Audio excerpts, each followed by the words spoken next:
Nesta quinta-feira, 13 de maio, as audiências de defesa do processo da deputada Flor de Lis, que julga a quebra ou não de decoro, foram encerradas com o depoimento de 4 horas da própria Flor de Lis. Depoimento este marcado com as já conhecidas controvérsias da deputada. Flor de Lis é acusada pelo Ministério Público do Rio de Janeiro de ser mandante do assassinato do marido. Ela responde por homicídio triplamente qualificado, motivo torpe, emprego de meio cruel e de recurso que impossibilitou a defesa da vítima, tentativa de homicídio, uso de documento falso e associação criminosa armada. Por diversas vezes, Flor de Lis se contradisse e deixou a todos os presentes no plenário, jornalistas na transmissão e especialmente o público que acompanha o caso, perplexos com tamanha confusão de estratégia de defesa da deputada.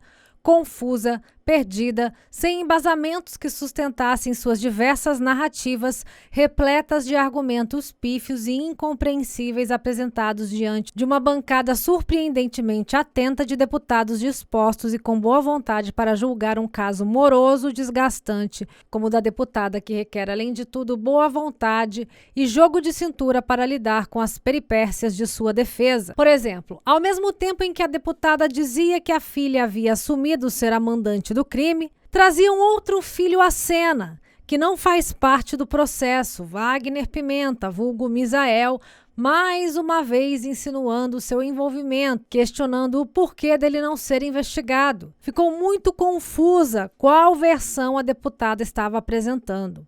Atento, o relator Alexandre Leite lhe questionou: a senhora acaba de dizer que a mandante do crime foi sua filha Simone e justificar os motivos dela. Não entendo o porquê da senhora estar trazendo o Misael à narrativa. Ele não está no processo. Ele tem ligação com a Simone? Questiona sabiamente o relator. E a deputada se enrosca nas versões e engata uma versão simplista. Não, é porque achei muito estranho ele sumir com os computadores da igreja logo após o crime e também querer ver o celular da vítima, justificada por sua advogada. Há indagações que eu faço todos os dias a mim mesma, das atitudes que ele teve. Foram atitudes estranhíssimas e que não foram investigadas, infelizmente. Atitudes comprometedoras, inclusive. Infelizmente, nem o papel que eu encontrei com a assinatura dele, vou repetir, com a assinatura dele, do montante do dinheiro desaparecido, foi investigado. Deputada Flor de Lis, você me dá licença? O ilustre relator quer se manifestar. Deputada, acompanhando a pergunta da doutora Zenira, me ajuda a compreender. Até agora, todas as alegações têm sido em cima de que a mandante do assassinato do pastor Anderson Sou eu. foi a Simone. Essa é a tese que vocês estão defendendo. Agora, a tese de que o Misael tem motivação política e interesse na morte do pastor Anderson. Eu gostaria de entender aonde essas duas teorias se cruzam. Na verdade, essa pergunta é para mim, né? Não, senhor relator. A tese é minha. Vou falar da minha parte, Não, tá? ele está fazendo a pergunta Eu estou deputada falando Flor de Lis. de coisas estranhíssimas que ocorreram, feitas por ele. Em nenhum momento eu o acusei de ser mandante do assassinato do meu marido. Só falei das coisas estranhas, do comportamento estranho, da retirada dos computadores, de ter pedido a um amigo da família para pegar o celular. Por que a pressa de pegar os computadores, os livros, caixas? Por que a pressa de mandar buscar o celular? Por que não esperar o enterro outro dia para fazer isso? Por que tanta pressa para fazer essas coisas? Essas atitudes é que me causam estranheza. Eu falei das atitudes que não foram investigadas. A minha questão é aonde que existe ligação entre a Simone e o Misael que justifiquem essas imputações. Ele tem interesse político e financeiro e, pelo que Vossa Excelência diz, ele herdou tudo que era da igreja e a Simone assume toda a autoria do homicídio e ainda tem a questão do Lucas fazer outro depoimento defendido por Vossa Excelência, apesar de ter dito aqui em depoimento que Vossa Excelência é a mandante e que, através de uma mensagem mandada pela Marzi, foi a mandante. Então, assim, são muitas teorias aqui que não se cruzam, não tem sentido. Eu queria entender o sentido dessas teorias que estão sendo trazidas. Se busca a verdade, se busca a sua inocência, eu quero entender qual a ligação, qual o nexo entre essas pessoas e os interesses delas. Wagner Pimenta, na verdade, assim que ocorreu o crime, encaminhou os computadores à polícia, assim como os prints do celular e seu próprio aparelho telefônico, para evitar qualquer ligação com o bando de Flor de Lis. Por isso, provavelmente não deva ter sido sequer considerado no crime. Além de, obviamente, ter avisado o pai, a vítima, Anderson do Carmo, quando soube de uma tentativa de envenenamento a ele, que não acreditou em Misael. Logo depois, Flor de Lis voltava a narrativa do crime ao filho Lucas, um filho que 4 dias antes do crime ainda era menor. Nas investigações, foi suspeitado de que o menino estivesse sendo usado como laranja pelo bando. E Flor de Lis sempre tenta voltar o crime também para este filho. Inclusive, ela responde criminalmente e vai a júri popular, também pelos crimes de produção de documento falso e formação de quadrilha, por tentar forjar uma carta para convencer tal filho a copiar e assumir o crime e dar o mando ao tal Misael, livrando a cara dela e do verdadeiro acusado dos disparos, Flávio, seu filho biológico. Lucas, que não tem envolvimento com a cena do crime, pois saiu de cena antes da vítima chegar em casa, e os projéteis que atingiram o corpo da vítima não saíram da arma que Lucas deixou em casa dentro de uma mochila, mas da arma de Flávio, que confessou o crime. O relator questionou o interesse que Lucas poderia ter em fazer isso e ainda em querer incriminá-la. Sobre tantas versões, beirou a bizarrice o depoimento de Flor de Lis, e não só, de sua defesa também, que foi enquadrada à altura pelo presidente e relator responsáveis. Vossa Excelência, que nos 2 depoimentos prestados diante do Ministério Público e da juíza de direito, que é adjudicante no processo, é perguntado se a senhora foi a mandante, e o Lucas nega conhecimento que a senhora tenha sido mandante, como nega também envolvimento da senhora no crime. Então, só para esclarecer para a senhora que jamais o Lucas disse que a senhora é mandante. Não, senhor. O que existe de mensagens, e por isso eu pedi em audiência à juíza que mostrasse todas as mensagens na íntegra, porque as mensagens foram editadas, foram cortadas, que eu me espanto a riqueza de detalhes com que o Lucas conta na carta como foi o assassinato do meu marido. E eu faço perguntas sobre essas riquezas de detalhes de que ele conta. Pela ordem. Doutor Hollenberg, por favor. Regimentalmente, o relator pode interromper a oitiva a qualquer momento. Então, eu passo a palavra ao relator e depois volto a Vossa Excelência. Apenas esclarecendo um fato narrado aqui pelo próprio Dr. Anderson Hollenberg, em sede de depoimento neste conselho, eu narro aqui as notas taquigráficas do depoimento do senhor Lucas César dos Santos Souza. Sim, tem um print que ela chegou a mandar para o meu telefone, pedindo para ela me convencer para mim fazer isso, para mim simular um assalto e matar ele, que ela não estava mais suportando ele, que ele estava atrapalhando ela. Ponto. Então, apenas contradizendo aí o fato narrado pelo Dr. Anderson, existe sim a afirmação do Lucas em sede de depoimento neste conselho. Obrigado, presidente. Durante todo o processo criminal, a postura da deputada sempre foi de abuso de poder para tentar atrapalhar as investigações. Sempre. Isso consta nos autos. Flor de Lis sempre tentou também intimidar testemunhas. uma bomba caseira foi lançada na casa de uma das testemunhas chaves do caso, senhora Regiane.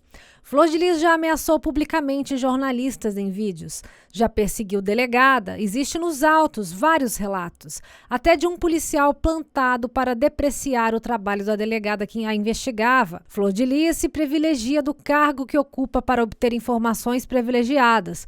Sua advogada, a doutora Janira, ameaçou impugnar o processo de cassação, pois o relator veio a este canal prestar esclarecimentos públicos sobre os atrasos no mesmo. A advogada tentou usar esta participação para forjar uma possível ligação do deputado com a mídia para perseguir a deputada. Perseguir a deputada é o verbo mais usado. Flor de Lis, nesta quinta-feira, pela enésima vez mudou a versão do crime e disse também que os filhos armaram tudo, cometeram o crime para tentar incriminá-la, ou seja, ela incriminou todos os filhos e esqueceu de todas as 2 milhões de versões que já havia apresentado na mesma live. E anteriormente, Flor de Lis, em 1 minuto, disse que o marido abusava da pobre filha com câncer e no minuto seguinte diz sentir muita falta do marido e que ele era tudo para ela. No minuto seguinte, volta a dizer que ele era um abusador, que as mães precisam ouvir seus filhos, prestar atenção. E em seguida diz que amava muito seu marido e chora ao falar do uso da tornozeleira eletrônica. E se duvidar, ri quando fala de abuso. Só para exagerar aqui e retratar o desastre de sua atuação desta quinta, perdida em seu personagem. Filhos seus, aos quais tivemos acesso, nos disseram: foi péssima a performance da mãe. Péssima. Flor de Lis não precisa de juiz para incriminá-la, de relator, de congresso. Flor de Lis já se deu seu próprio veredito, desde que se manifestou publicamente pela primeira vez e todas as outras. E em sua defesa na Câmara dos Deputados, transmitida por este canal e pela TV Câmara, a deputada Flor de Lis admitiu mais uma vez que quem ficava à frente das atividades parlamentares era seu marido, a vítima, o pastor Anderson do Carmo, que ele era o grande articulador político, que ela ficava com as responsabilidades sociais. E quando é repelida pelo relator, que lhe pergunta o motivo dela querer então seguir com o seu mandato, visto que ela não tem competência para exercer a função, nessa hora, Flor de Lis, percebendo o deslize, diz que ela desempenha um importante papel social à frente das comunidades do Rio de Janeiro, mas não explica absolutamente qual em momento algum. Lembrando que desde a morte do pastor Anderson do Carmo, em junho de 2019, a deputada federal Flor de Lis dos Santos Souza, do PSD pelo Rio de Janeiro, já custou pelo menos R$ 3.403.524,64 aos cofres públicos no exercício do mandato. O montante equivale à soma dos gastos da pastora com verba de gabinete, R$ 2.132.121,78, e cota parlamentar de R$ 596.142, bem como ao salário bruto da deputada até janeiro deste ano. O levantamento foi realizado pelo portal Metrópolis, junto aos dados publicados no site da Câmara dos Deputados. No caso da cota parlamentar, ainda não há números sobre janeiro de 2021, o que ainda elevará um pouco o montante. Na prática, Flor de Lis tem aproximadamente R$ 112.675,59 assim como qualquer outro deputado federal, para gastar com o pessoal de gabinete que trabalha para o mandato dela. Em 2020, ela usou 94,5% dessa verba. O Metrópolis mostrou que a Câmara dos Deputados pagou em 12 meses 690,5 mil para filhos afetivos da deputada federal Flor de Lis, que estavam lotados no gabinete da parlamentar. O valor é a soma da remuneração mensal de auxílios e de gratificações natalinas pagos pela Casa Legislativa a 4 filhos da congressistas entre setembro de 2019 e agosto de 2020. São eles Carlos Ubiraci Francisco da Silva, Paulo Vitor Isidoro Vieira, André Luiz de Oliveira e o pastor Gerson Conceição de Oliveira. Os 4 foram exonerados em agosto. Dessa turma, 2, Carlos Ubiraci Francisco da Silva e André Luiz de Oliveira, foram presos no último dia 24 de agosto, acusados de participação no assassinato do marido da deputada federal, e vão a júri popular. Anderson do Carmo era conhecido no Congresso como 514. O total de deputados na Câmara é de 513. Nos autos do processo criminal, no qual Flor de Lis se tornou ré e irá à júri popular, acusada, entre outros crimes, de ser a mandante do assassinato de Anderson do Carmo, consta nas investigações, nos depoimentos da polícia e no Ministério Público, que Flor de Lis estava tentando transferir o papel de Anderson a seu chefe de gabinete, Luciano, sogro de seu filho Adriano, premeditando já a morte da vítima. Em determinado momento da audiência, o relator pergunta: a senhora é uma vergonha para o parlamento? Não há indícios de materialidade que maculem sua imagem nesse processo? O fato da senhora ser acusada por seus próprios filhos não macula sua imagem de mulher altruísta? Flor de Lis ainda respondeu que só tinha 6 meses de mandato, que estava começando no parlamento o seu trabalho. Trabalho esse que, se os senhores perguntarem e indagarem, meu marido era uma peça principal. O inquérito sobre o assassinato conclui que Anderson foi morto por questões financeiras e de poder na família. O relator do processo no Conselho de Ética questionou então se o fato de o pastor exercer poder sobre o mandato da deputada teria motivado esse entendimento por parte do Ministério Público e da Polícia Federal. Conforme narra aqui perante este conselho, claramente ele exercia amplo poder sobre o seu mandato. Teria sido essa conduta, esse exercício amplo de poder e interferência no seu mandato, uma das motivadoras a ter feito ou justificar o que o Ministério Público e a Polícia do Rio de Janeiro acusam a senhora? A deputada disse que o marido não exercia esse poder que estão falando e negou que Anderson influenciava seus votos como deputada na Câmara dos Deputados. Segundo a parlamentar, somente 40% do salário de deputada ficava com ela. Esse dinheiro não era administrado só pelo meu marido. O dinheiro da igreja e da família era administrado pelo meu marido e pelo meu filho principal, que me acusou deste assassinato. Infelizmente, eu fui proibida de citar nomes. Tenta mais uma vez levantar indiretas a seu filho Misael. O relator Alexandre Leite tem até 10 dias para terminar seu relatório. Voltando a alegar ser inocente, Flor de Lis afirmou que o pastor Anderson era seu principal articulador político e que não teria motivos para matá-lo. Eu não mandei matar meu marido, ele não era só meu amigo, era também meu parceiro. Me tornei quem me tornei por causa das articulações do meu marido. Não cansa de enfatizar isto Flor de Lis. Por qual motivo eu mandaria matar o meu articulador? Me deem motivos, não vão encontrar. Já tentaram de tudo e não conseguiram. Flor de Lis então faz um apelo à comissão para que seu mandato não seja cassado e que, segundo ela, seria uma injustiça cometida pela casa. Apela ainda para seus filhos pequenos para que não tirem comida da mesa deles. Em um dos momentos mais conflitantes da oitiva, o relator questiona sobre o teor de algumas das mensagens que os investigadores encontraram no celular da deputada, que mostram conversas entre ela e alguns de seus filhos falando do pastor Anderson e supostamente planejando sua morte. Essas mensagens, segundo o relatório da análise da Polícia Civil, apontam como a relação dela com Anderson era uma farsa e uma encenação. Nessas comunicações, Flor de Lis chama o marido de traste e diz que precisa pôr um fim nisso. Ela também teria escrito para uma das filhas que só não se separava de Anderson para não escandalizar o nome da família. Já outras mensagens mostram a intenção e o planejamento do assassinato de Anderson.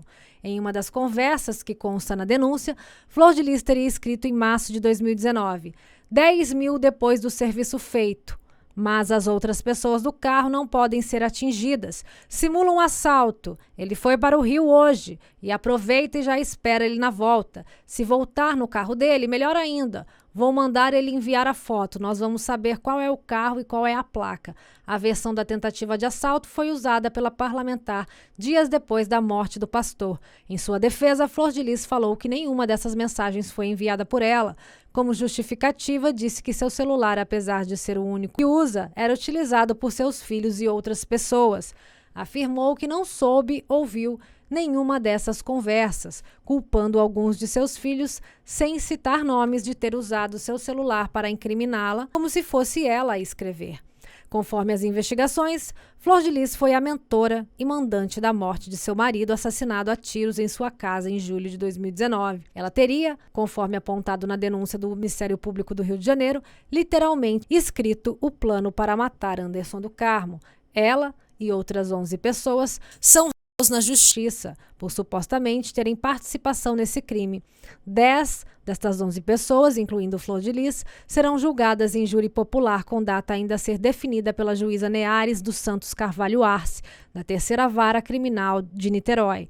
Outras pessoas também são investigadas pelo caso, num 3º inquérito. Flor de Lis e sua defesa negam todas as acusações. Flor de Lis ainda acusou alguns grupos de quererem prejudicá-la, incluindo um núcleo familiar que pretenderia tomar o poder do município de São Gonçalo, no Rio de Janeiro. O relator tem até 10 dias para finalizar o relatório e dar a sua punição. Optando pela punição máxima, a cassação vai a voto de plenário. Obtendo votação máxima, Flor de Lis será cassada e então ficará à disposição da Justiça. Poderá ser presa a qualquer momento, acautelada pela Justiça e aguardar julgamento em regime fechado.